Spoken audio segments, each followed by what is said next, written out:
Du 18 au 25 février se tient la convention annuelle du Consistoire de France. Pour la 6e année consécutive, la convention s'est tenue en Israël. Première raison de voyage, c'est que les communautés doivent se retrouver entre elles à Jérusalem. D'autre part, nous avons beaucoup de sujets que nous devons traiter entre nous, les consistoires, les rabbinats, les rencontres avec les rabbins, les rencontres avec les politiques, etc., qui font que nous pouvons approfondir un certain nombre de sujets extrêmement importants qui nous concernent. Mercredi 22 février, la délégation faisait étape à la Knesset, le Parlement israélien.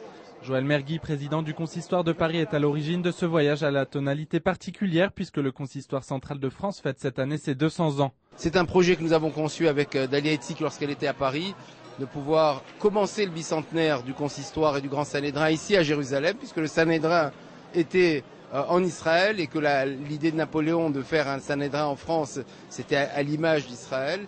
Grand promoteur de l'Alia, l'émigration des Juifs de la diaspora vers Israël, le Consistoire demeure une institution française. Et son engagement indéfectible aux côtés d'Israël met le judaïsme français face à l'imbroglio de la double identité.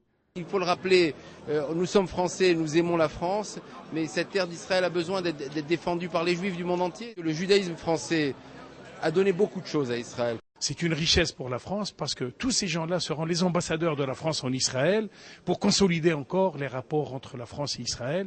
קודם כל האירוע הזה אירוע חשוב, הוא בא לכבד את הקהילה היהודית החמה ביותר בעולם ומבין הגדולות בעולם, שהיא מקושרת לישראל, מעלה את ירושלים על ראש שמחתה בכל דבר שהוא, ויש לנו את הכבוד ואת העונג להיות שותפים לאירוע כזה שנותן לקהילה הצרפתית את המעמד המגיע לה.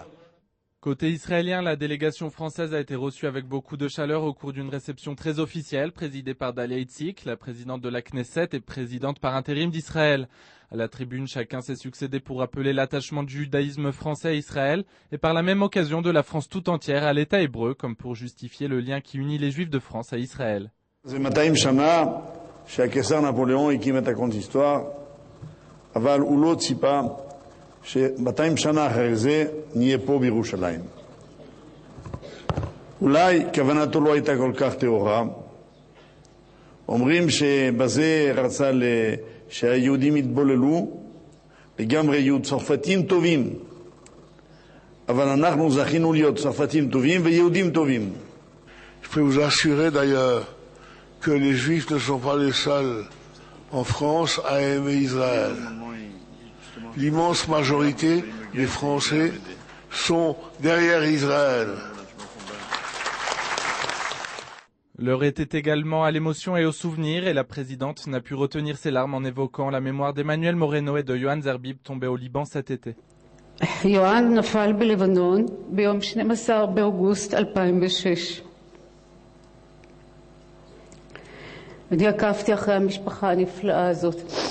זהו סיפורה של מדינת ישראל. Et comme il est de tradition dans le judaïsme, la tristesse a immédiatement fait place à la joie avec une représentation d'Enrico Macias en chanson.